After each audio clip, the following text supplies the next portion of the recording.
সকলোকে স্বাগতম জনাইছোঁ automotive rider চেনেলটোলৈ।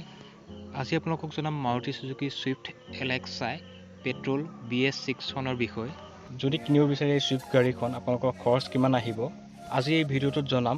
Showroom price, on road price, down payment, EMI সকলোখিনি বিষয়লৈ। যদিহে আপোনালোকে এতিয়ালৈকে এই ভিডিঅ'টো লাইক কৰা নাই, লাইক কৰি ল'ব। আহক আজি এই ভিডিঅ'টো আৰম্ভ কৰোঁ। শ্ব'ৰুম প্ৰাইচ আহিব 5,82,695 টকা। ইঞ্চুৰেঞ্চৰ খৰচা আহিব 27,252 টকা। ৰেজিষ্ট্ৰেশ্যনত খৰচা আহিব 30,275 টকা আৰু ফাষ্টেগ লগত খৰচা আহিব 600 টকা।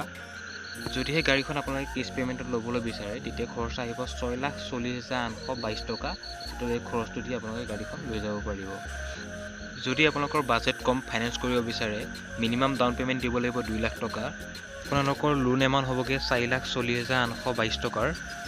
ৰেট অফ ইণ্টাৰেষ্ট বৰ্তমান সময়ত চলি আছে 9% আৰু লোন ধাৰ মৰা সময় হ'ব 5 বছৰ আৰু প্ৰতিমাহে EMI আহিব 9,150 টকাকৈ।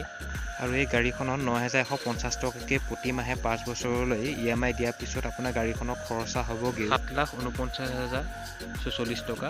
গাড়ীখন টোটেল খৰচা আহিবগৈ আপোনাৰ। বন্ধুসকল, এতিয়ালৈকে যদি আপোনালোকে মোৰ অটোমোটিভ ৰাইডাৰ চেনেলটো ছাবস্ক্ৰাইব কৰা নাই, এতিয়াই ছাবস্ক্ৰাইব কৰি লওক গাড়ীৰ বিষয়ে আপডেট জানি থাকিবলৈ। ধন্যবাদ। আজি ভিডিঅ'টো ইমানেই। আকৌ লগ পাম অন্য এটা ভিডিঅ'ৰ সৈতে।